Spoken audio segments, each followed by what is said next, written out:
Enggak lah. Sampai nak berangkat, nak balik. Harap sini.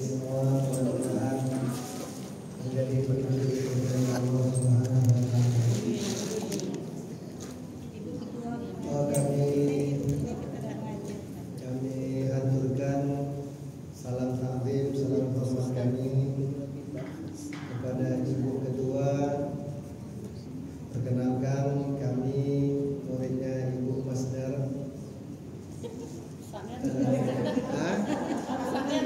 Oh iya, murid lama.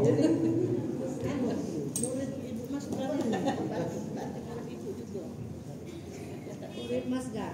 Ibu Masdar ini mana?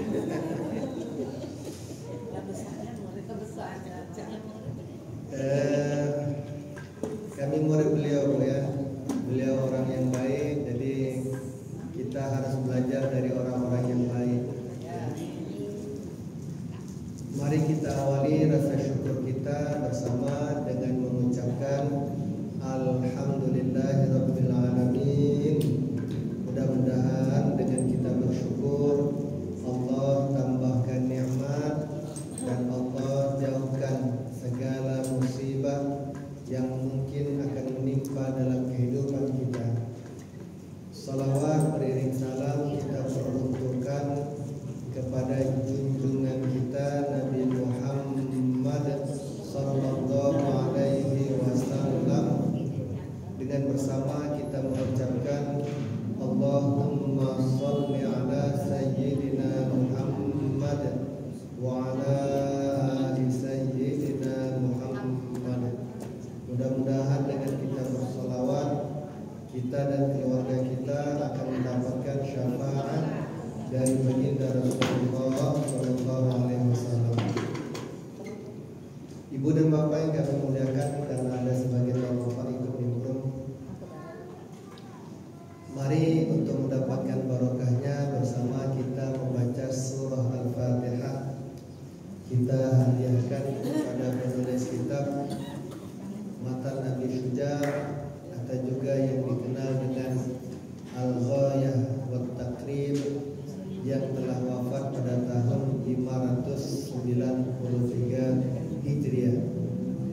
Tsumma ila ruh Al-Imam Al-Allamah Al-Syeikh Ahmad bin Al-Husaini Al-Asfahani Al-Syafi'i. Al-Fatihah.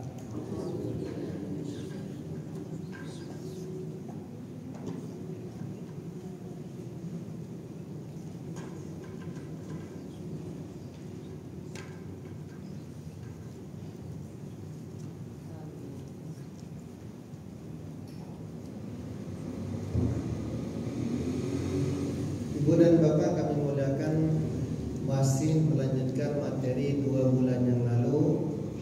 1 bulan yang lalu kami izin tidak bisa hadir, sudah izin dengan Ibu Hajah Ustazah Masdar bahwa kami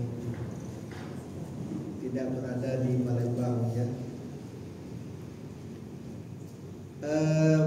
Sore ini melanjutkan faslun fi furudil wudu'i wa sunanihi, subbab tentang fardu-fardu wudu dan berbagai macam kesunahan wudu. Ibu, di dalam Al-Quran Allah berfirman, Inna sholata tanha anil fahsyai wal munkar.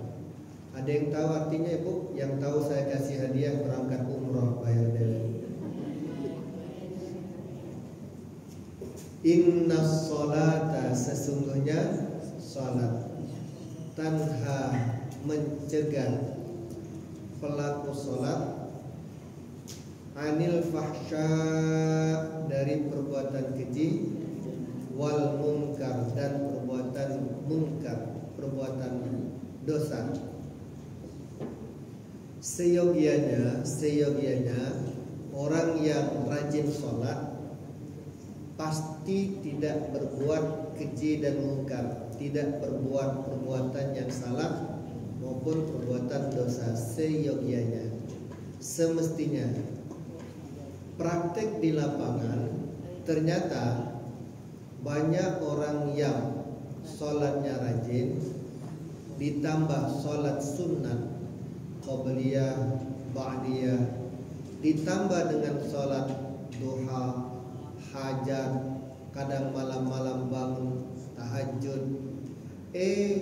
Di kantor bekopiah haji bagi yang lanang, betino berjilbab panjang, jilbaber bahasa muda-muda, tetapi di kantor masih galak korupsi.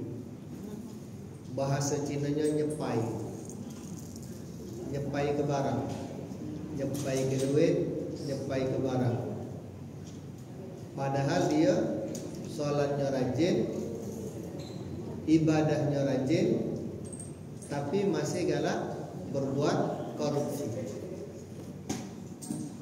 Dia ibadahnya bagus, sholatnya bagus, tetapi ketika di kantor pelayanan masyarakat, masyarakat, terbalik ya, dirubah.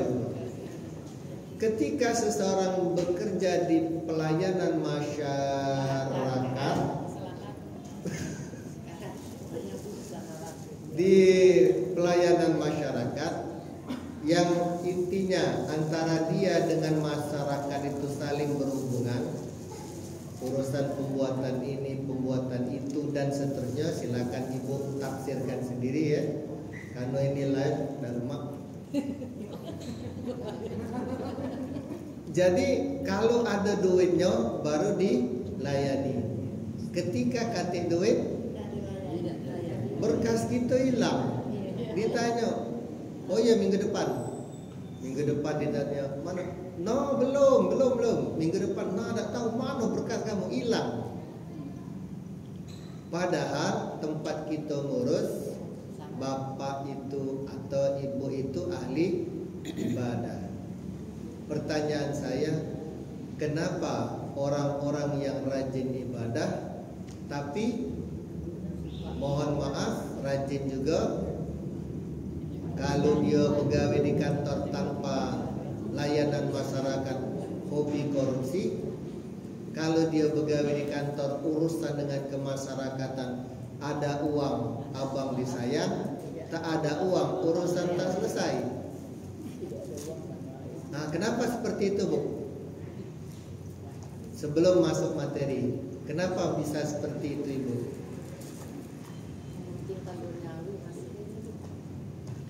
Pak, berarti yang bersangkutan mementingkan duniawi, bisa jadi. Ada lagi, Ibu? Tidak takut dosa, sudah pasti, Bu. Ya. Mendiga begini lah, ada takut lagi deh, pasti. Ada yang saya, Bu? Jawabannya, kalau jawaban Bu Aja tadi berjawaban non teknis ya, jawaban non teknis. Sekarang jawaban teknis. Kenapa seseorang rajin ibadah tapi rajin berbuat dosa? Di antara jawaban berbagai macam item 1, 2, 3, 4, 5, 6 sampai 10 misalnya, salah satu dari 10 itu diakibatkan cara berwudunya tidak benar. Maka sore ini kita belajar tata cara wudu yang benar. Wudunya sebasingan. Wudu sebasingan bisa mengakibatkan wudunya tidak sah. Wudu tidak sah mengakibatkan sholat tidak sah. Itu jawaban teknis. Kalau Bu Aja tadi jawaban non teknis.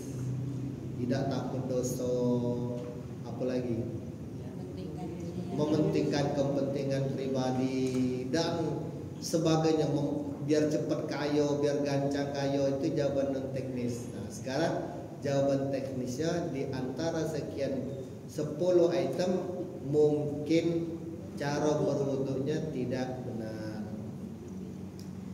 Maka di sore hari ini kita belajar tentang subbab fardu wudu dan berbagai macam kesunahan wudu.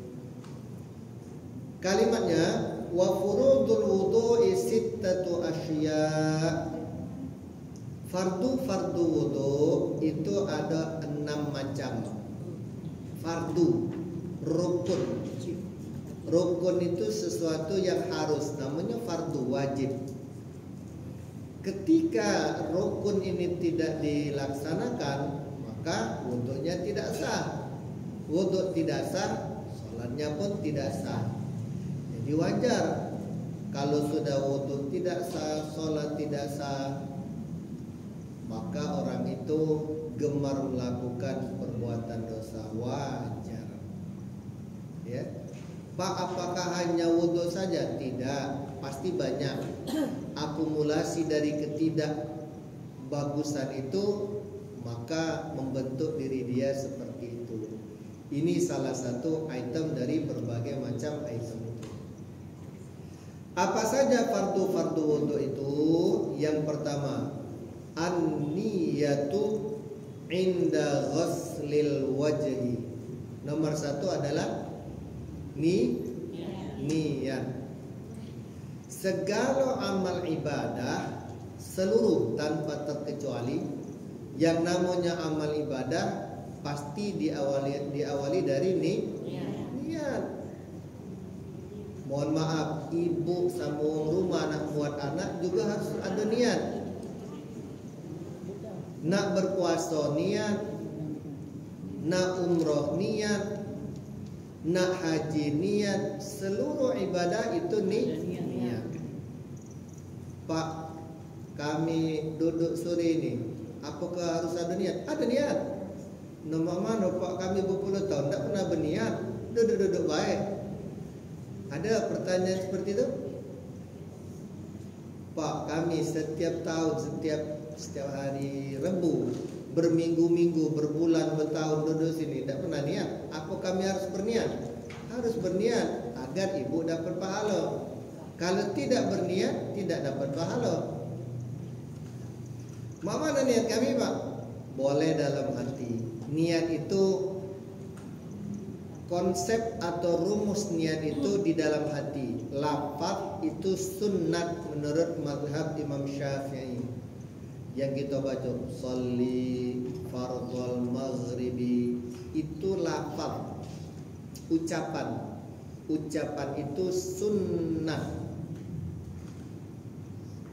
bukan niat yang sesungguhnya. Itu sunnah.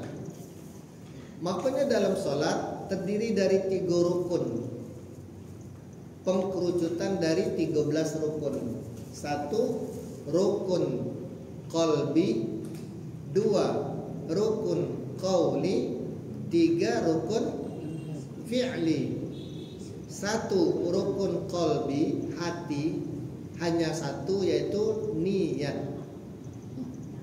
2 rukun qauli, yaitu ucapan, termasuk membaca surah Al-Fatihah, membaca tahiyat akhir dan seterusnya. Itu ucapan. Rukun fi'li, perbuatan, tegak, rukuk, sujud dan seterusnya. Jadi termasuk fardunya wudu itu niat. Niat itu di dalam hati. Ya, ibu menghadiri majelis, niatnya dalam hati. Pak, mana niatnya kami?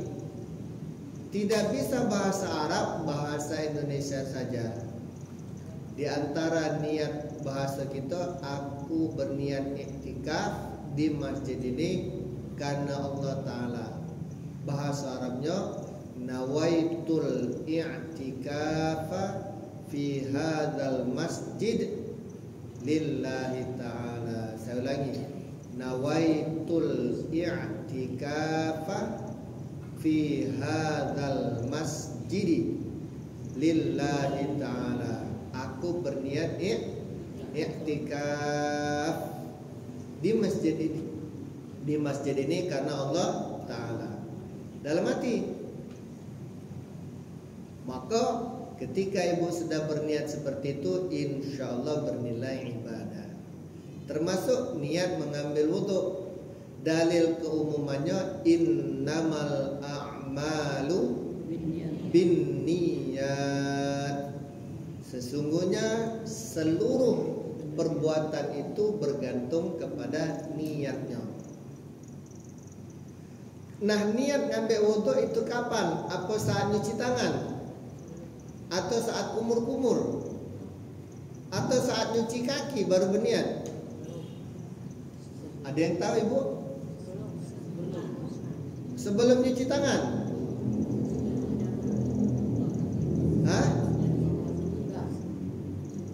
Di sini disebutkan an-niyatu inda ghuslil wajhi. Niat itu minimal pada saat sedang mencuci atau membasuh muka. Kita basuh tangan belum niat. Baca dulu kita cuci tangan belum. Kita kumur-kumur belum niat. Kita embek banyu ke hidung belum niat. Kapan? Ketika membasuh muka. Maka kita sebelum basuh muka kita baca niatnya. Nawaitu sama kadin. Oh, nawaitul wudu'a. Nawaitul wudu'a li raf'il hadatsil asghari fardhan lillahi ta'ala. Saya ulangi. Nawaitul wudu'a li raf'il hadatsil asghari fardhan lillahi. Artinya aku berniat berwudu li raf'il hadatsil asghar, untuk mengangkat hadas kecil, fardhon. Nah, makanya ada kalimat fardu, wajib, rukun. Niat itu fardu karena Allah Ta'ala, wajib karena Allah Ta'ala. Dilafazkan. Nah, ketika membasuh muka dalam hati, aku berniat mengambil wudhu, mengangkat hadas kecil, fardu karena Allah Ta'ala. Yang selama ini tidak seperti itu dirubah. Mungkin ada yang berniat saat nyuci tangan kan? Benar Bu ya? Mungkin ada kan yang berniat? Ada tidak yang berniat saat sebelum wudhu nyuci tangan lah berniat? Nawaitu wudu'a li raf'il hadatsil asghari. Ada. Baru dia umur-umur, baru hidung. Ada mungkin ya? Nah, niat itu pada saat membasuh muka. Bahasa Cinanya rai. Saat membasuh rai. Iya, bahasa Cina, Bu. Ibu udah tahu ya? Bu ini. Itu dalilnya Bu ya, innamal a'malu binniyat. Jadi yang berniat selama ini pada saat membasuh tangan dirubah. Kalau niatnya selama ini sebelum berwudu sama sekali pun dirubah. Membasuh tangan belum berniat, berkumur-kumur belum berniat. Kapan niatnya? Ketika membasuh muka, rai. Kemudian fardu yang kedua, wa ghaslul wajhi, membasuh wajah. Nah, ini saya jelaskan dulu. Ada bahasa Arab itu ghuslun. Ada bahasa Arab itu masaha. Dari kalimat ini menimbulkan dua makna yang berbeda. Kalau ghuslun itu artinya mengalirkan air ke anggota tubuh, kalau masaha tidak mengalirkan air. Muka termasuk bagian yang harus dialiri air, maksudnya dicuci. Nah, dicuci kan banyu mengalir, dibasuh. Jadi muka itu dialiri air, maka kalimatnya ghaslul wajhi, membasuh muka. Dalilnya di dalam Al-Quran Ibu, surah Al-Ma'idah ayat ke-6.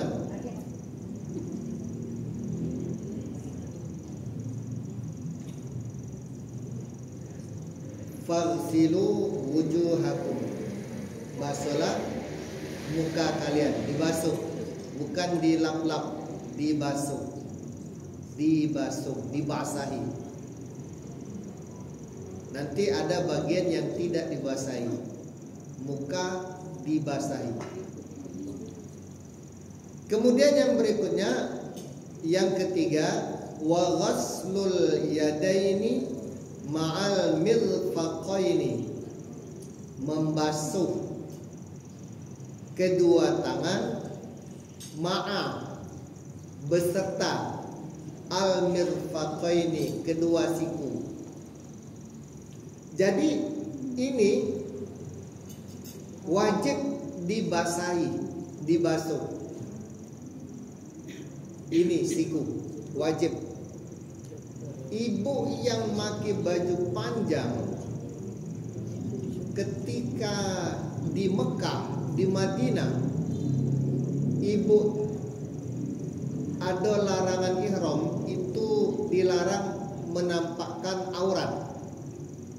Misal ibu bermiqat dari Madinah ke Mekah di masjid Bir Ali. Nah, setelah mengucapkan niat di situ, apakah itu niatnya ihram untuk haji maupun umroh, setelah diniatkan maka berlakulah larangan-larangan ihram. Di antara larangan ihram bagi perempuan adalah menampakkan aurat. Ya, menampakkan aurat. Perjalanan dari Madinah ke Mekah itu jauh. Kalau naik bis sekitar 5 sampai 6 jam. Naik kereta cepat, bahasa Cinanya sepur, itu sekitar 2 jam. Pasti ada rasa nak kencing, sisip-sisip ada rasa nak BAB. Sampai di hotel, kalau kita naik bis pasti gerah, ya gerah. Nah, kencing pasti.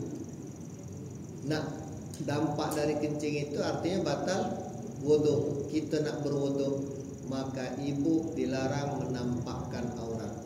Misal dari perjalanan boleh kentut, boleh kencing segala macam tanpa berwudu lagi tidak masalah. Begitu dari kamar hotel ke masjid wajib berwudu. Misal dari kamar hotel pacak ibu berwudu, tutup kamarnya rapat-rapat, buka pakaian boleh. Begitu keluar dari hotel, tahu-tahu terkentut. Ya, tahu-tahu terkentut. Padahal posisi lah masuk pintu Masjidil Haram. Nak balik jauh, nak maju, dak kati wudu, akhirnya ngembeklah wudu di masjid yang notabene-nya tak tertutup. Nah, apa yang haruslah ibu lakukan? Iya, basahi, tidak usah dibuka. Ketika ibu buka, maka kena larangan ihram. Ini wajib dibasahi sampai sini. Diko baju-bajunya, Pak, tak nyaman lah Pak, basah-basah. Ya balik hotel, dewean, tawaf dewean, sa'i dewean, galak. Pasti jawabnya tak galak. Oh Pak, aku baru pertama di sini. Maka berwudu di sana tanpa membuka aurat, basahi galau-galau, basah inian sampai terasa kulitnya basah sampai ke siku-siku. Maka siku-siku bagian dari anggota yang wajib dibasahi, dibasuh. Tak boleh mentang-mentang pakai baju, apalagi bajunya pakai manset, ada cincinnya itu kan, bajunya ketat, akhirnya sini Pak, jadilah Pak, basah Pak, tak bisa. Wajib dibasahi sampai siku-siku. Ingat ya Bu ya, jadi siku-siku bagian yang harus dibasuh. Sama kami laki-laki pun demikian. Pakai baju kemeja. Sekarang ini ada istilah slim fit. Ibu-ibu yang energik pasti tahu baju slim fit. Tahu ya? Slim fit. Baju slim fit itu tuh ngepres. Iya, oh ibu-ibu ini ya. Gaun galur rupanya. Nah, baju yang slim fit ini kemeja panjang itu kali digulung Bu, tak saro sampai sini. Paling sampai ke sini dia. Ngapa ngepres tadi? Maka bagi kami yang lanang ada dua kemungkinan. Kalau tidak dibasahi, buka baju. Itu resiko punya baju yang slim fit. Lemak di jingok, begitu nak berwuduk saro. Kok tahu? Ada Bu di rumah Bu, jangan khawatir. Ada juga kan. Kantung penjual, bagus ini Pak. Wah Pak, lemah Pak ni kalau pakai Pak. Ya sudah belilah kita. Rupanya tidak seindah yang dibayangkan. Lemak di jingok, begitu nak berwuduk saro. Ya wajib dibasuh. Nah, kalimat berikutnya kalau tadi ghuslu, nah ini wa mashu ba'dir ra'si, mengusap sebagian ke kepala. Itu galak di TikTok tuh hancur kelapanya. Nah, ya. Jadi mengusap sebagian kepala, sebagian. Namanya sebagian bisa di depan, bisa di tengah, ini apa tengah? Pucuk, bisa di samping kanan, bisa samping kiri, bisa belakang. Yang penting area kepala. Makanya ibu jangan aneh kalau nanti berangkat umroh, nah ngapung itu basuh kepalanya kok di sebelah, kita di depan. Kita kebiasaan kita, kebiasaan mereka di sini. Sadar, sah. Nah ngapung itu pucuk ya wae, sah. Masih kepala. Pak, kalau aku basah ke galau, boleh tak? Boleh tak Bu aja? Basah ke galau, boleh tak? Sebagian, di kalimatnya itu sebagian kepala, berarti bukan seluruhnya. Bukan seluruhnya, tak boleh banyak. Berlebihan berarti. Dia mubazir Pak. Saya ulangi lagi. Rukunnya mengusap sebagian kepala. Jadi mbak baju mengusap. Nah, minimal 3 helai mengusap. Bahkan ada orang Jawa tuh sedang mbak baju dikencing apa nih? Kecing. Terus diusap-usapnya. Itu pertanyaan saya. Boleh tidak kalau saya ambil wudhu mbak banyu sebanyak banyu yang ada di genggaman ini, lalu saya tumpahkan di kepala sehingga basah total. Boleh Pak. Tidak boleh. Sebagian, bukan membasuh. Kan beda. Kan kalau kalimatnya kalau ini kan bukan membasuh, tangan membasuh. Nah, itu mengusap. Tadi kan mengusap kan. Yang bisa menjawab saya kasih hadiah berangkat umroh bayar DW. Katanya mengusap, kalau di mengalirkan air itu Ustaz. Jawabnya nanti sekitar berapa menit lagi? Itu dulu itu. Kenapa? Nanti ada jawabannya. Ya, nanti ada jawabannya. Mengusap sebagian kepala itu fardu, rukun, wajib. Kemudian fardu berikutnya, rukun berikutnya, wa ghaslur rijlaini ma'al ka'baini, membasuh kedua kaki beserta kedua mata kaki. Bu aja tahu ya mata kaki? Yang ada tulangnya itu boleh di sini. Minimal sampai di situ. Itu wajib, tidak boleh di bawahnya. Nah, jadi kalau ada yang maaf mbak wuduk cuma ini baik. Ada kan ya? Kerannya hidup cuma ini baik dia. Ada tak ibu pernah nyak itu? Kaki dibasuh. Bukan main baik. Apalagi kalau tidak rata seluruhnya. Nah, itu nanti ketemu beserta jawaban yang tadi. Nah, yang saya sebutkan ini Ibu termaktub di dalam Al-Quran surah Al-Ma'idah ayat ke-6. Allah berfirman, Ya ayyuhalladzina amanu idza qumtum ila sholati faghsilu wujuhakum wa aydiyakum ilal marafiq wamsahu biru'usikum wa arjulakum ilal ka'bain. Allah nyatakan, hai orang-orang yang beriman, apabila kalian hendak mendirikan sholat, maka basuhlah muka kalian. Jadi pertama raih dibasuh. Yang kedua, kedua tanganmu sampai ke siku-siku.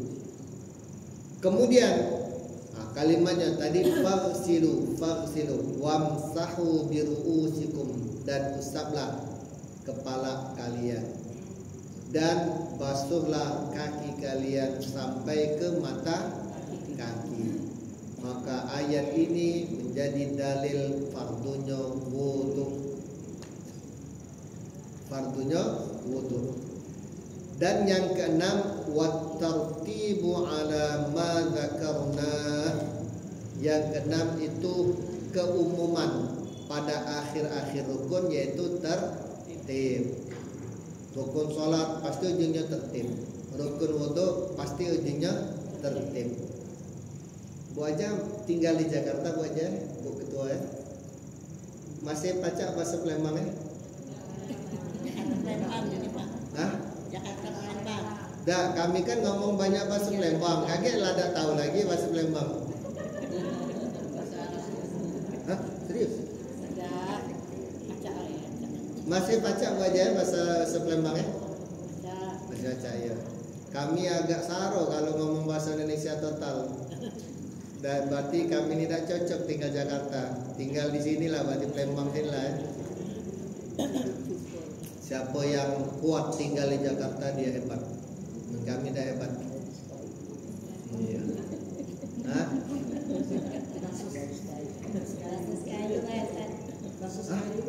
Ibu Biskayu? Bukan. Orang Yaman Pak. Hah? Serius? Iya, serius. Yaman. Itulah cantik nih.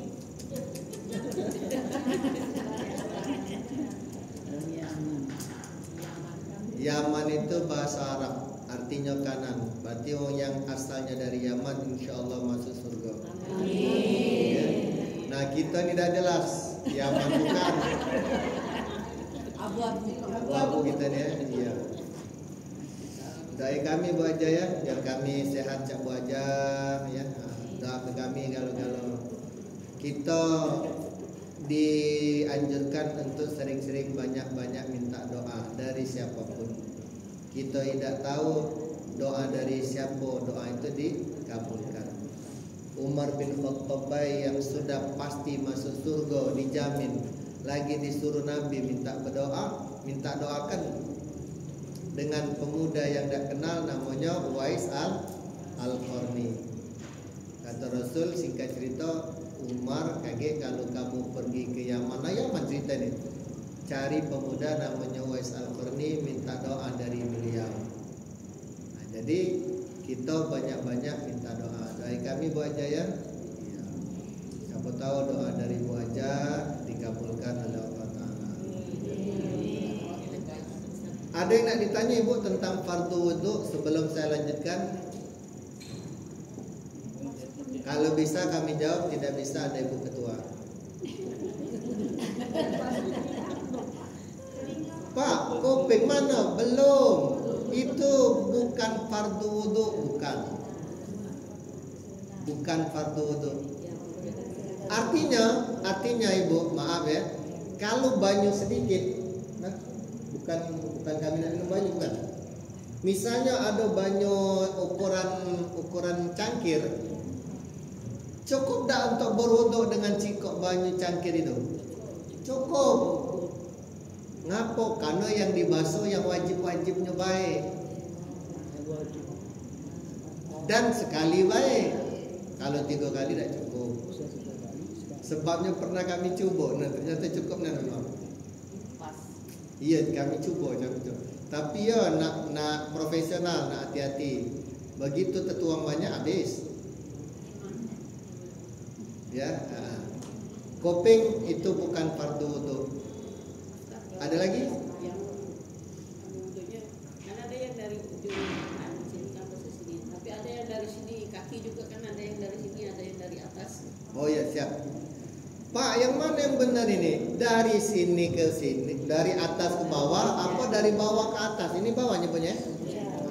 Dari bawah ke atas, dari bawah ke pojok, apa dari pojok ini ke bawah? Jawabnya dari bawah ke pojok. Ini kalimat dalilnya? Wa aydiyakum ila, sampai ke bahasa Indonesia itu ke. Kedua tanganmu sampai ke dua siku-siku. Ke sampai. Bukan dari siku-siku sampai ke jari-jari, bukan. Dari bawah ke siku-siku. Begitu juga kaki. Wa arjulakum ilal ka'bain. Kedua kakimu sampai ke mata kaki. Ya, dari bawah nanti penjelasan berikutnya. Baru sampai ke mata kaki. Ada lagi Ibu? Tak naruh?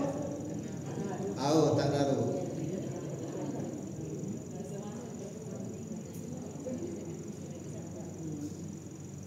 Kalimat berikutnya, wasunanuhu asyaratu asya. Ini baru penjelasan agak panjang dikit. Sunat wudu itu ada 10 macam. Baru banyak ini. Tadi 6. Sunnahnya wudu ada 10 macam. Dikerjakan menambah kesempurnaan wudu, ditinggalkan tidak membatalkan wudu. Do you understand? Yes. Pacak pula Ibu bahasa Inggris. Bahasa Pedamaran pacak, bahasa Sekayu laju, bahasa Komering. Apa dia? Bahasa Komering? Laju ya, pacak kalau baca. Yang pertama, at-tasmiyatu. At-tasmiyatu itu adalah membaca bismillah. Bismillahirrahmanirrahim. Begitu mau memulai wudu. Sunnah dibaca menambah kesempurnaan wudu. Tidak membaca maka tidak membatalkan wudu.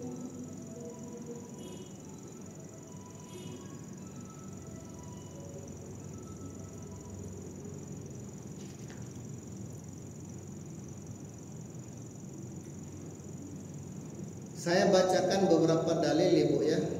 Pertama, An-Nu'aim bin Abdillah al-Mujmar qala ra'aitu Aba Hurairah yatawaddau fa ghassala wajhahu fa asbagha al-wudu'a thumma ghassala yadahu al-yumna hatta ashra'a fil 'adud thumma masaha ra'sahu thumma ghassala rijlahul yumna hatta ashra'u fis saq thumma ghassala rijlahul yusra hatta ashra'u fis saq thumma qala hakadha ra'aitu Rasulullah sallallahu alaihi wasallam yatawadda wa qala Rasulullah sallallahu alaihi wasallam antumul ghurral muhajjaluna yaumal qiyamah man isbaghil wudu faman istata'a minkum falyutil gharratuhu tahjilahu. Rawahu Muslim.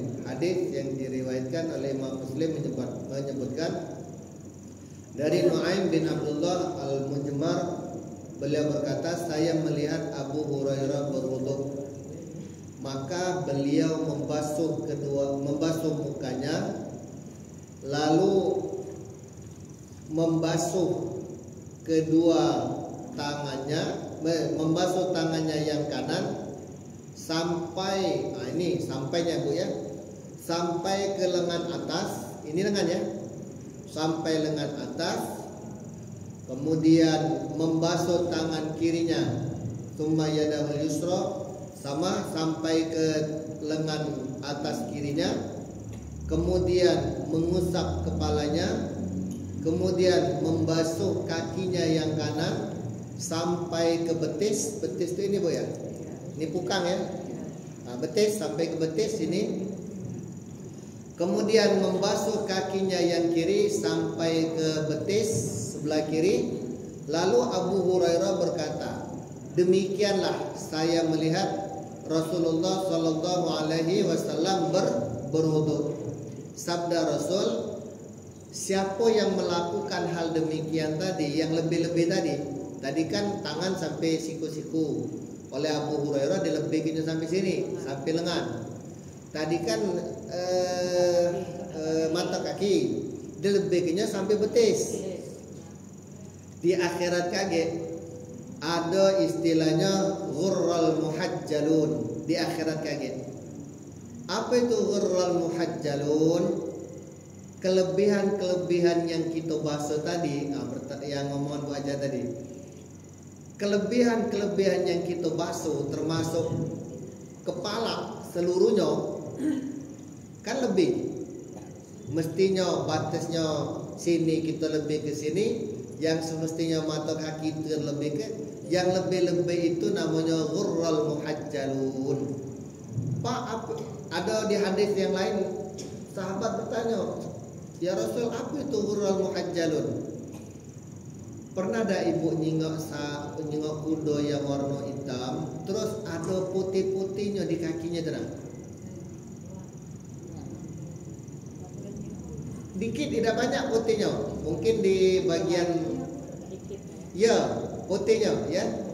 Nah, ternyata wong yang berwudu dengan wudu anggotanya dilebih-lebih ke tadi, dengan catatan banyunya lebih, maka anggota wudu yang dilebihkan itu di akhirat akan bercahaya. Mungkin ibu cuma dengar dari ustadz-ustadz tanpa ada dalil. Nah, ini saya bacakan dalilnya. Jadi siapa yang melebihkan wudu dari lengan di rumahnya sampai ke dari siku sampai ke lengan, lebihannya itulah yang bercahaya. Kaki dilebihkan sampai pucuk, lebihnya itulah yang bercahaya. Sahih ini hadis riwayat Muslim, ghurral muhajjalun. Ya, begitu juga dengan kepala, kan dikit mestinya, dibasah gagal-gagal, lebihnya itulah akan bercahaya. Boleh, dengan catatan banyunya banyak, ya. Membanyu dikit jangan. Banyu di masjid baknya isinya dikit, yang nak ambil wudu banyak, jangan berlebih-lebih, kasihan. Kemudian hadis berikutnya, Ani bin al-Mughirah ibni Syu'bah an abihi qala Bikrun wa qad sami'tu min ibni al-Mughirah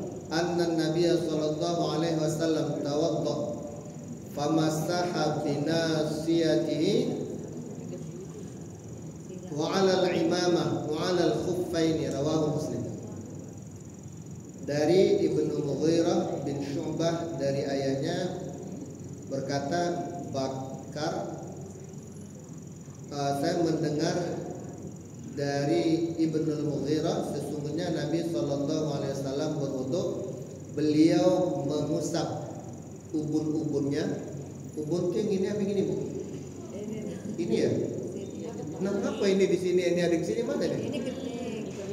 Ubun-ubun yang mana ubun-ubun? Sini. Kita iklanin ke hari ini ya. Jadi Rasulullah mengusap ubun-ubunnya. Jadi ketika ibu mengusap ubun-ubun, bayangkan Rasulullah mengusap ubun-ubunnya. Lalu mengusap imamah. Imamah itu sorban yang dililit kepala itu. Dan khuf, kedua khufnya. Khuf itu nanti ada materi khusus tentang khuf. Khuf itu sepatu kulit. Jadi tidak usah dibuka sepatunya. Jadi kita berwudu pakai sepatu itulah. Ya, sepatu tidak lengketnya sih ya. Pokoknya pakai sepatu. Ya, boleh kita berwudu pakai sepatu, tidak membasuh kaki. Namanya khuf, nanti bertemu. Mau yang sering ke Mekah, ke Madinah, ada baik petugas-petugas masjid itu yang sholatnya pakai sepatu. Namanya khuf. Bukan sepatu tentara tapi ada yang tentara pakai sepatu ada. Nah ada yang bergamis-gamis yang lanang itu bersepatu dia. Dalam masjid bersepatu, sholat bersepatu, itu namanya khuf. Dia berwudunya tidak membuka sepatu itu. Nanti dipelajari. Nah kemudian hadis yang berikutnya, An Anas qala talaba ba'du ashabin Nabi sallallahu alaihi wasallam wudu'an faqala Rasulullah sallallahu alaihi wasallam hal ma'a ahadin minkum ma'un fawada'a yadahu fil ma'i wa yaqul tawadda'u bismillah fara'aitul ma'a yakhruju min baini asabi'ihi hatta tawadda'u min 'indi akhirihim. Qala Thabit qultu li Anas kam turahum? Qala nahwan min sab'ina an-Nasai. Ibu ya, ini hadis yang menjelaskan salah satu kemukjizatan Nabi Muhammad sekaligus tentang kesunahan dalam berwudu.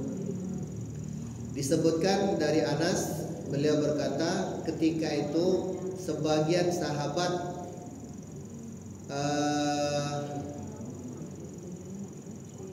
mencari Nabi SAW untuk berwudu. Maka Rasulullah bertanya, adakah di antara kalian yang memiliki air? Jadi ketika itu ada sahabat-sahabat nak berwudu, banyunya dikit. Lalu mereka nemui Rasul. Rasul nanya, ada tak di antara kamu yang bawa air? Ada yang bawa, tapi tidak cukup jumlahnya dikit. Anggap baik taruh kelas sembel kecil itu. Lalu kata Rasul berwudu. Lalu Rasulullah menyelupkan tangannya di dalam air yang ember kecil tadi, dicelupinya. Lalu Rasulullah tarik tangannya. Rasulullah bersabda, berwuduklah kalian semua mengucapkan Bismillah atau Bismillahirrahmanirrahim. Ini dalil menyebutkan kesunahan. Jadi sunnahnya sebelum berwuduk membaca Bismillah. Lalu kata Anas bin Malik, saya melihat air itu keluar dari jari jemari baginda Rasul sampai sahabat-sahabat semuanya berwudu, sampai orang yang terakhir pun tetap berwudu dari air yang keluar dari jari jemari beliau. Nah, lalu ada orang yang si perawi hadis mengatakan, saya bertanya kepada Anas, berapa wong yang pacak berwudu dari banyu yang keluar dari jari jemari Rasul? Kata Anas sekitar 70 orang. No, udah nyampe 70. Bayangkan ya, keluar dari jari jemari. Kalau ini 5 ya, 1, 2, 4. Berarti siko ini keluar banyu. Siko ini keluar banyu, siko ini keluar banyu, pecah banyu keran itu. Mukjizat Rasul. 70 orang. Satu, hadis ini menunjukkan kesunahan sebelum berwudu yaitu baca bismillah. Yang kedua, menunjukkan kemukjizatan Rasul. Rasul nyelupkan tangannya di banyu lalu keluar air. Kita bukan lagi nyelup, mandi, tidak betul-betul banyu. Nah, ya. Beda kita dengan Rasul itu sedikit, tidak banyak. Beda kita dengan Rasul sedikit. Kita sedikit-sedikit nak tidur, Rasul sedikit tidur. Kita sedikit-sedikit nak makan, Rasul sedikit makan. Ya. Bedanya sedikit, ya? Iya, sedikit, tidak banyak. Rasulullah sedikit-sedikit ibadah, kita sedikit ibadah. Kan sedikit bedanya. Luar biasa kita ini. Iya. Kemudian yang berikutnya,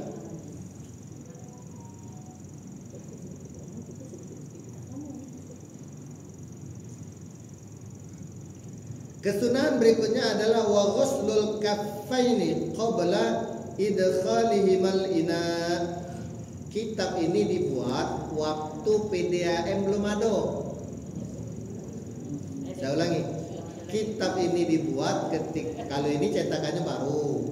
Kitab ini wong yang nulisnya wafat tahun 593 Hijriah, hampir 1000 tahun yang lalu. Berarti PDAM lah dulu. Jadi ketika itu ibu, sunatnya wong berwudu itu tidak pakai keran, pakai bejana. Kalau bahasa dosun itu gentong besar nah. Ya, gentong yang besar, yang jumlahnya lebih dari 2 kula. Nah, sebelum mereka berwudu dianjurkan membasuh kedua tangan sebelum tangannya dicemplungkan dalam bejana itu. Nah, bangsa hari ini di Masjid Suro, ibu tahu Masjid Suro? Ada kolam situ, galak tempat berwudu. Nah, sebelum kita nyemplung dianjurkan untuk mencuci tangan dulu. Nah, jadi kalau kita hidup di era hari ini yang ada kerannya, berarti sebelum kita melakukan wudu baca bismillah, lalu gerakan berikutnya cuci tangan dulu. Ngapa kita tidak tahu tangan ini? Apa tadi lagi megang emas misalnya kan?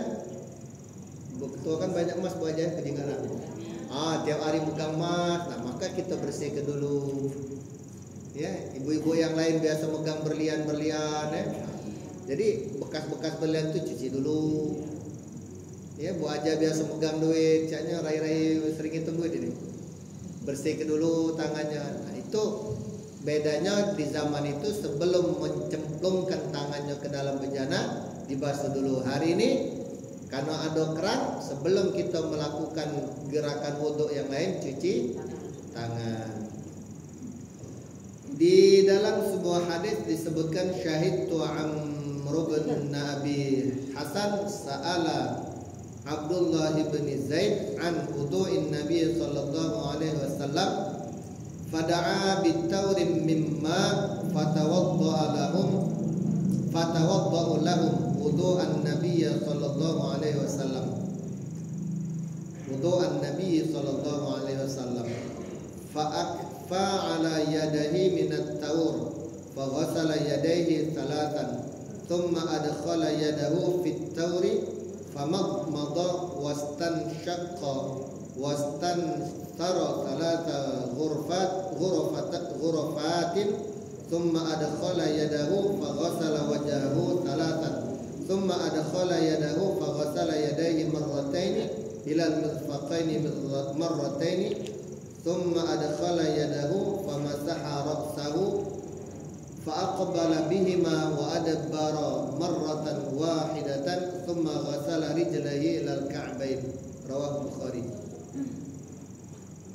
Hadis ini untuk beberapa kesunahan item.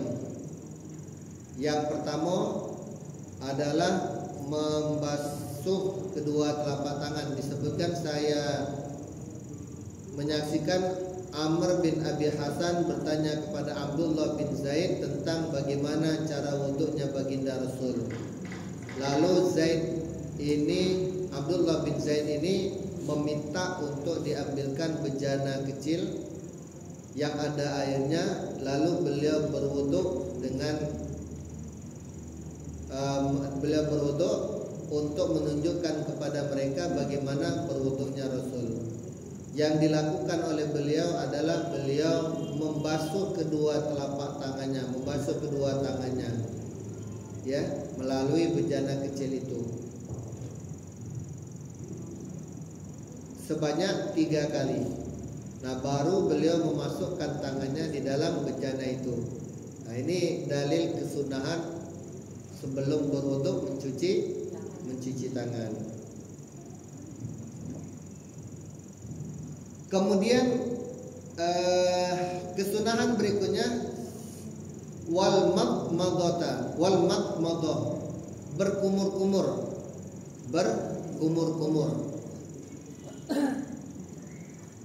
Bagi sebagian kita kumur-kumurnya beraneka ragam. Ada yang murni kumur-kumur, ada yang kumur-kumur sambil semacam menggosok gigi pakai jari jemari. Ini disebabkan karena dia tidak bawa siwak, ya. Sudah kan saya jelaskan kayak siwak waktu itu. Siwak itu sunnah. Jadi sunnahnya sebelum berwudu adalah bersiwak baru berwudu. Nah, oleh kawan-kawan ketika berkumur-kumur tuh kadang sekalian pakai jari jemari karena beliau tidak bawa siwak. Kemudian istinsyak itu ngembek banyu lalu dimasukkan dalam hidung, diisap. Bukan seperti ini. Ini tidak ada anjurannya. Ya, kebanyakan dari kita membasuh hidung tuh benar, Bu ya? Yang benar itu mengusap, menghirup. Pening kepala itu pertama kali, batuk-batuk, mantu abang. Pertama-tama. Dulu kami terbiasa waktu SMA, sudah tidak pernah kami lakukan lagi sampai sekarang. Jadi kalau nak nyoba lagi, pecah itulah rasanya, ya. Pening kepala, batuk-batuk, atau pedas abang pertama-tama. Ibu nak nyoba lebih bagus, ya. Mungkin kaget kami coba lagi itu. Itu namanya istinsyak. Kesunahan yang berikutnya. Nah, ini ngomong pertanyaan gua aja tadi. Wa mashu jami'ir ra'si. Mengusap semua kepala. Semua kepala. Kalau Imam Syafi'i kan sebagian. Kalau mazhab Imam Abu Hanifah dia seluruh pasang. Jadi satu ini seluruh, dan dia langsung ke kuping. Kalau kita tidak, beda antara kuping dengan kepala.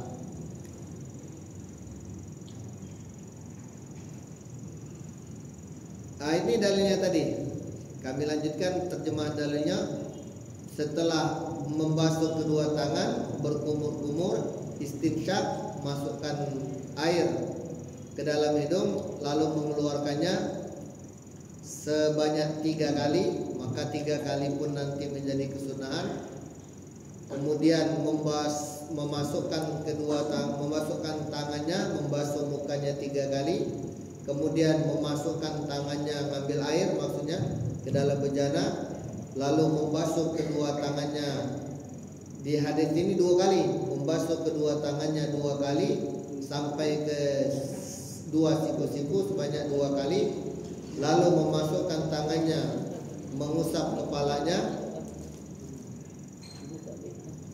Kemudian yang diusap kepalanya itu bagian depan dan bagian belakang sebanyak 1 kali. Kemudian membasuh kedua kakinya sampai ke mata kaki. Nah, pertanyaannya Bapak Ibu, ya, kenapa sih ada wudhu orang itu berbeda-beda, atau kenapa sih mazhab ini dan itu kok berbeda-beda? Itu akibat dari mengumpulkan puluhan atau ratusan hadis lalu dirumuskan oleh para mujtahid itu. Imam Syafi'i dari misalnya dari 100 hadis tentang wudhu disimpulkan ini dan ini urutan yang wajib, ini urutan yang sunat-sunat. Nah, itu.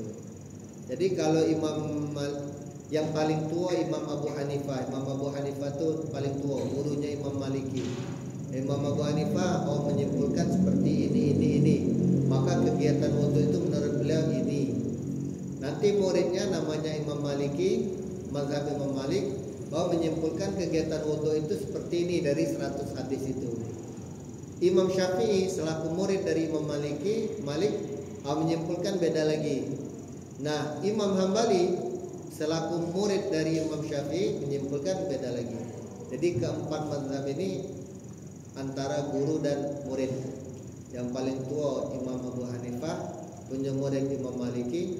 Imam Maliki punya murid Imam Syafi'i, Imam Syafi'i punya murid Imam Hambali. Ya.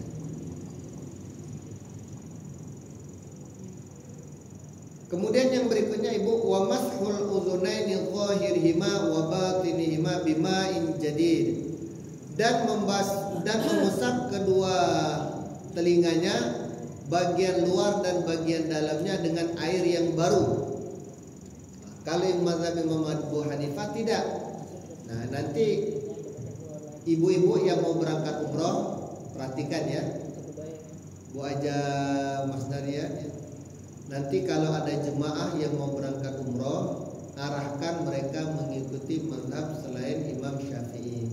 Kenapa? Kalau Imam Syafi'i bersentuhan kulit antara perempuan dan laki-laki batal.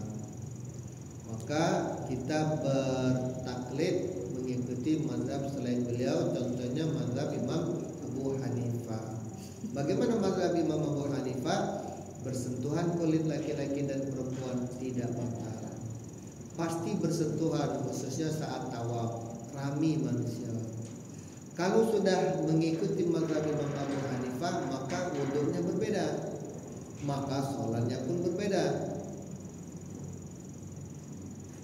Jadi kalau nanti ibu berangkat, wudhunya berbeda, sholatnya pun berbeda. Di antara perbedaan wudhunya itu sedikit saja, hanya membasuh kepala. Kalau Imam Syafi'i minimal 3 helai rambut, sini atau sini atau sini. Kalau Imam Abu Hanifah seperti ini. Ini keran kan, embek banyu dari sini. Terus basah, belakang balik lagi ke sini, terus turun. Ini telunjuk masuk. Jadi sikok banyu dia. Sikok banyu untuk 2 anggota tubuh, kepala dan kuping.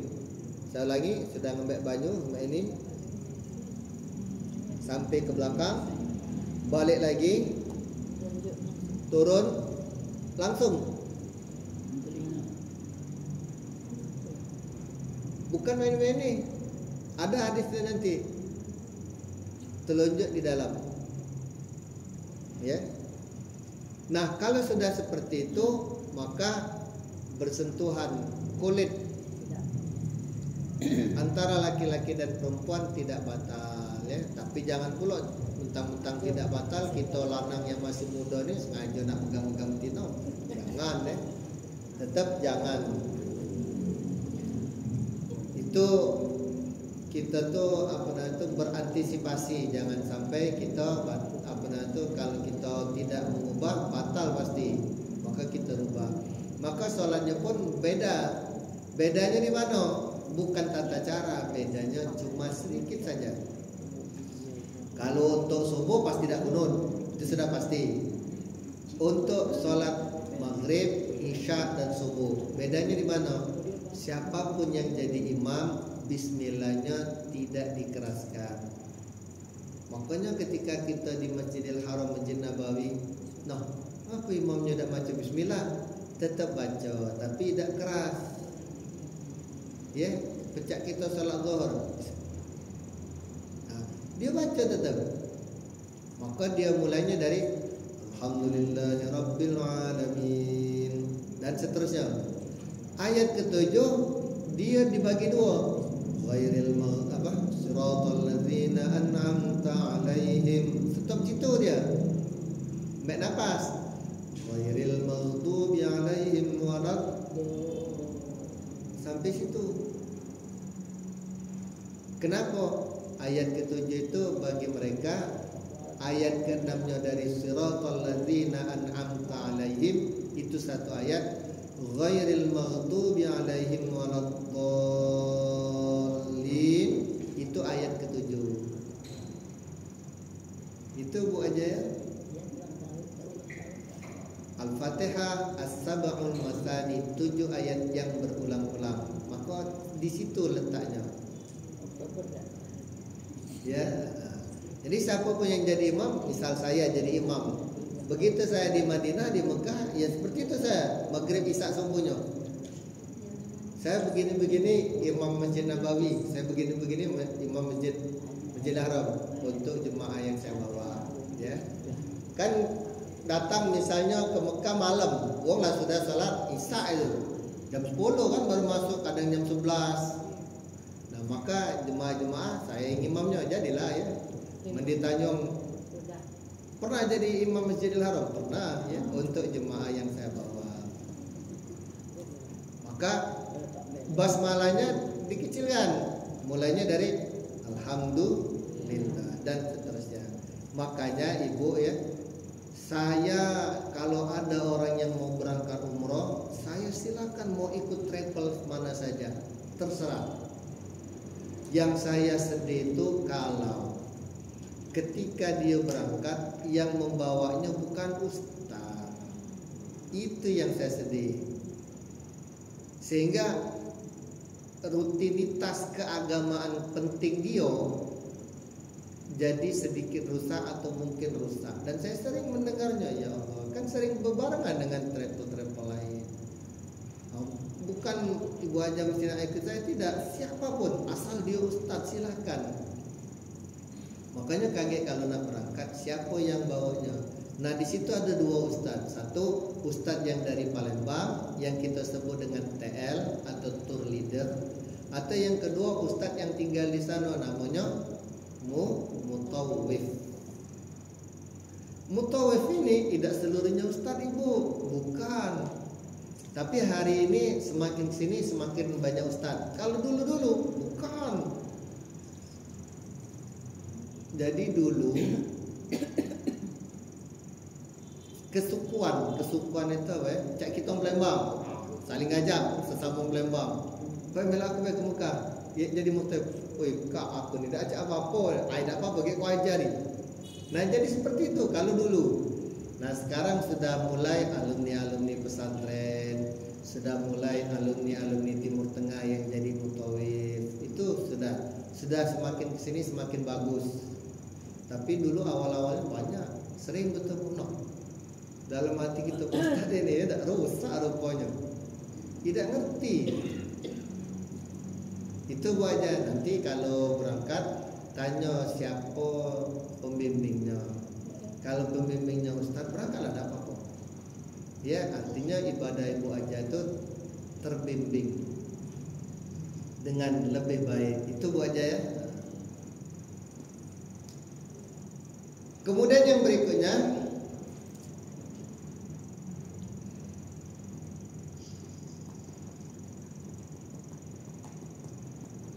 hadis Ani bin Abbas qala tawaddau Rasulullah sallallahu alaihi wasallam fa gharafa ghurfatan famadmada wastanshaqa thumma gharafa ghurfatan faghasala wajhahu thumma gharafa ghurfatan faghasala yadahu al-yumna thumma gharafa ghurfatan faghasala yadahu al-yusra thumma masaha bi ra'sihi wa udhunayhi batinihima bis-sabbahataini wa dhahirihima bi ibhamayhi thumma gharafa ghurfatan faghasala rijlahu al-yumna thumma gharafa ghurfatan faghasala rijlahu al-yusra rawahu Nasa'i.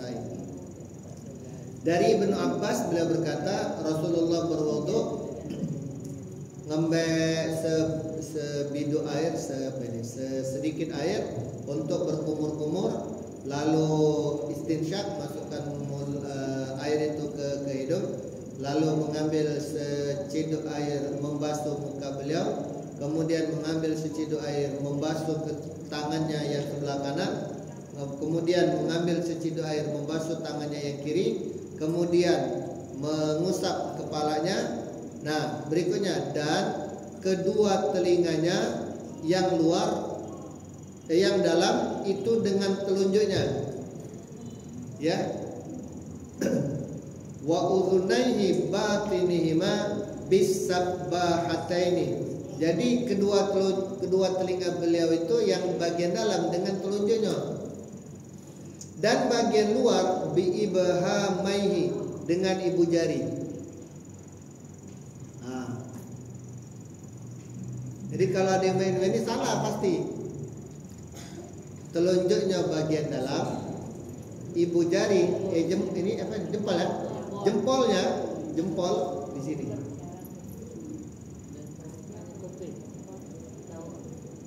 Ya. Jadi ibu yang selama ini tidak seperti itu dirubah. Telunjuk bagian dalam.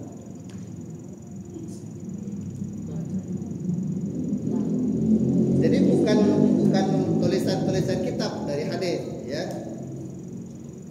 Kemudian mengambil sebidu air membasuh kakinya yang kanan, mengambil sebidu air untuk membasuh kakinya yang kiri. Sampai jam berapa wajah cak? Matanya 5 watt. Sampai jam 5. Iya, karena asal kita lumayan cepat kan.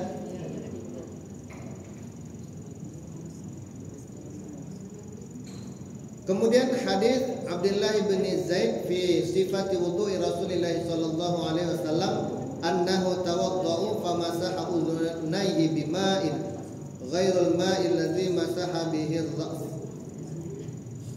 Jadi dari hadis Abdullah bin Zaid dalam mensifati wudunya Rasul sallallahu alaihi wasallam, sesungguhnya beliau berwudu mengusap kedua telinganya dengan air yang bukan air membasuh kepala. Ya. Jadi membasuh telinga itu dengan air yang berbeda dengan air kepala. Kalau tadi Imam Abu Hanifah dengan satu air untuk kepala langsung ke telinga, ke kuping. Kalau mazhab Imam Syafi'i, air yang berbeda dari air membasuh kepala.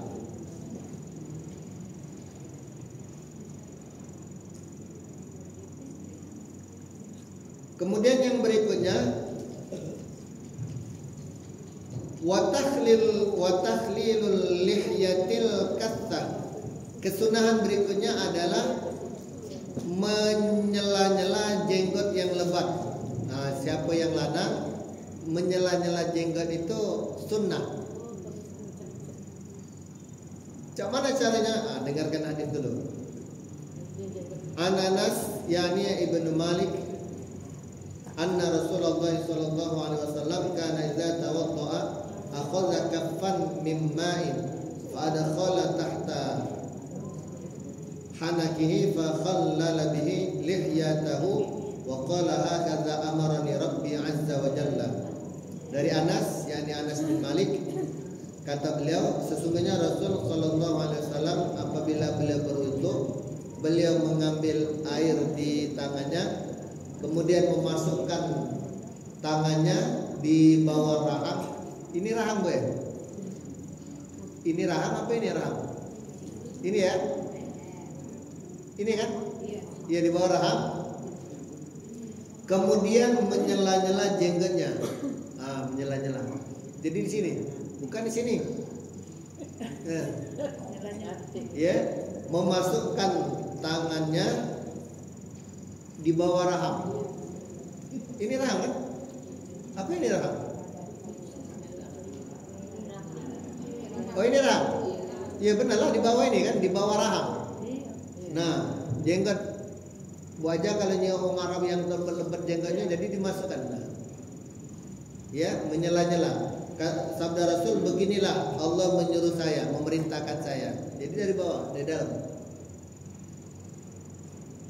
Ya, siapa tahu wajah dapat mantung Arab, jadi pacak sering Arab kan? Amin ya. Galak wajah. Kami yang Arab juga, Arab maklum Nabi. Iya. Kawan di luar sana Arab nang di.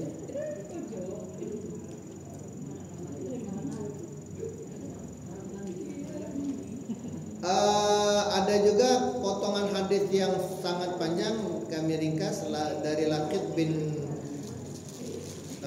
Saburah. Faqultu ya Rasulullah akhbirni 'anil wudu'. Qala asbighil wudu' wa khallil bainal asabi' wa baligh fil istinshaq illa an takuna sha'iman. Beliau berkata, ya Rasul, kabarkan tentang saya tentang wudu. Kata Rasul, sempurnakan wudu. Nah, kemudian menyela-nyela jari jemari itu, menyela-nyela, ya, di sela-sela jenggot itu. Nah, ibu tidak masuk bagian ini, tidak terkarung. Wa takhlilu asabi'il yadaini war rijlaini. Nah, kesunahan berikutnya ibu menyela-nyela jari jemari tangan dan kaki. Nah, sebelum mulai, setelah kalau kita sela-sela ya, nah, sunat. Kalau kaki di sela-sela, sunat. Sebelahnya juga begitu, sunat. Pak, kalau aku tidak sela-sela mana? Tidak membatalkan wudu. Di sela-sela menyempurnakan gerakan wudu. Itu tadi dalilnya ibu ya.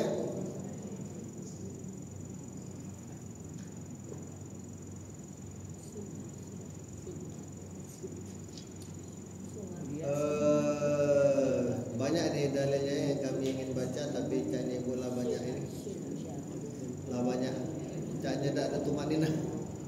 Wa taqdimul yumna 'alal yusra, mendahulukan yang kanan baru yang kiri. Pak, kalau kiri dulu tidak batal wudunya, tapi tidak dapat kesunahan. Jadi kesunahannya itu yang kanan dulu baru kiri. Kemudian wat-taharatu salatan. Sunnah berikutnya 3 kali. Kalau sekali-sekali tidak ada apa-apa. Ya. Tidak apa-apa. Kemudian wal muwala berurutan, dan yang terakhir doa setelah wudu. Nah, ini baru kami bacakan dalilnya. Kami langsung di sini. Ibu aja tolong dengarkan ya. Doa setelah berwudu, ada yang tahu? Allahumma laka sumtu. Bukan. Itu hebat wajah. Dengarkan, siapa yang mendengarkan ini saya yakin berikutnya akan dipakainya, ya. An Umar bin Al-Khattab qala Rasulullah sallallahu alaihi wasallam, man tawaddaa fa ahsana al-wudu'a thumma qala asyhadu an la ilaha illallah wahdahu la syarika lah wa asyhadu anna Muhammadan abduhu wa rasuluh. Allahumma ij'alni minat tawwabin waj'alni minal mutatahhirin. Fatahta lahu thamaniyatu abwabil jannah yadkhulu min ayyiha sya'a. Rawahu Tirmidzi. Hadis yang diriwayatkan oleh Imam At-Tirmidzi menyebutkan dari Umar bin Khattab, beliau berkata, Rasulullah bersabda, apa sabda beliau? Dengarkan Ibu ya. Siapa yang berwudu lalu berwudunya dengan sebagus-bagus wudu, lalu selesai berwudu berdoa, asyhadu an la ilaha illallah wahdahu la syarikalah wa asyhadu anna Muhammadan abduhu wa rasuluh. Allahumma ja'alni minat tawwabin, ya Allah jadikan saya bagian dari orang-orang yang bertaubat. Wa ja'alni minal mutatahhirin, jadikan saya bagian dari orang-orang yang membersihkan diri. Kemudian kata Rasul, maka dibukalah bagi orang yang berwudunya sebagus-bagus wudu, lalu ditutup dengan doa tadi, dibukalah untuk dia 8 pintu surga. Silakan dia mau masuk ke surga dari pintu mana saja. Rugi kan kalau tidak dibaca? Ya. Itu. Ada nak ditanya Bu Hajah? Kalau bisa kami jawab. Dem, tak naro, sampun, wis, khalas, tamam. Tak ada. Pak, kemarin belum perkenalan Bapak dari mana? Hah? Jadi Sudah datang ya. Oh iya. bertanya-tanya. Izin Bu Hajah, boleh manggil kami Nak, boleh panggil kami Cucung ya, atau boleh panggil kami Namo. Nama kami Agus Dodi. Agus Dodi. AGUS Agus, karena kami lahir di bulan Agustus, sudah lewat ulang tahun. Kemudian DODY Dodi. Dodi itu waktu itu bap kami sama mak kami nonton bioskop. Bukan pemainnya, bukan nonton bioskop. Ada bintang film, wong itu pemain itu namanya Dodi. Pemain, bukan nama pemainnya, bukan nama pemerannya. Dia memerankan sosok laki-laki namanya Dodi. Dodi di situ dalam film itu anak yang sopan, bagus. Nah maka di jingok film itu dinamakanlah kami Dodi, dengan harapan pecah dalam film itu sopan, bagus ya. Ternyata kami kurang ajar ya. Itu Bu Hajah. Bapak kami asli rantau alai Ogan Ilir.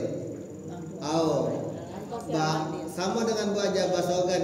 Bu Hajah kan Batu Rajo kan? Cuma bedanya ada ngan ada dengan.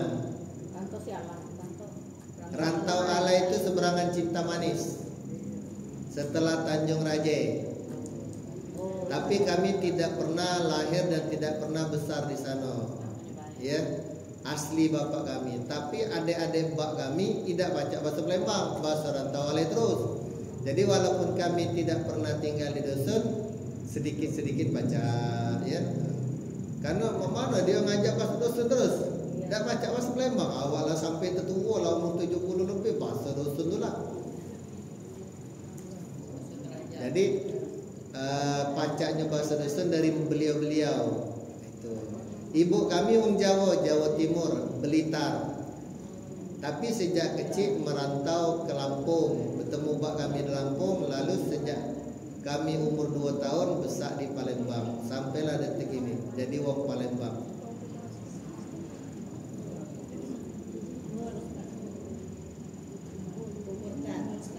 Aduh. Umur dibandingkan ibu yang lebih tua dari kami lebih muda. Dibandingkan yang lebih muda, kami lebih tua. Kami lahir tahun 1981.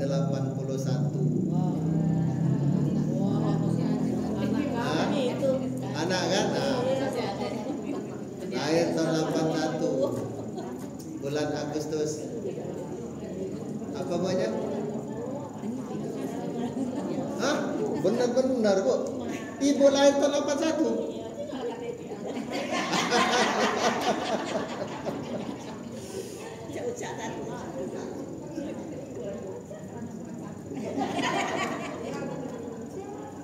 Iya, dikata ke muda lewat, tua belum.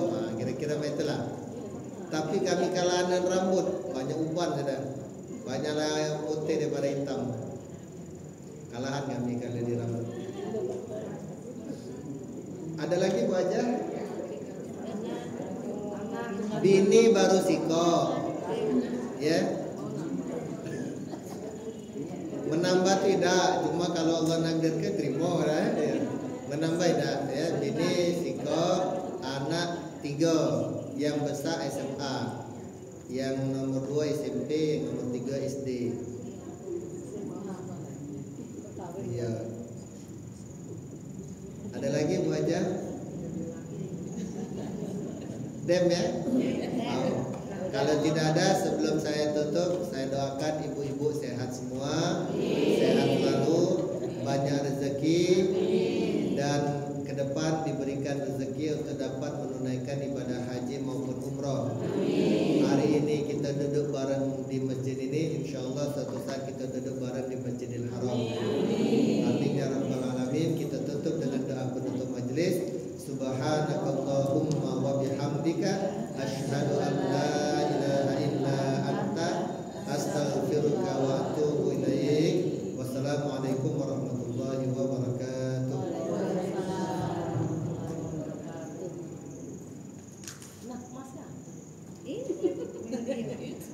dokter apa aja masih di sini.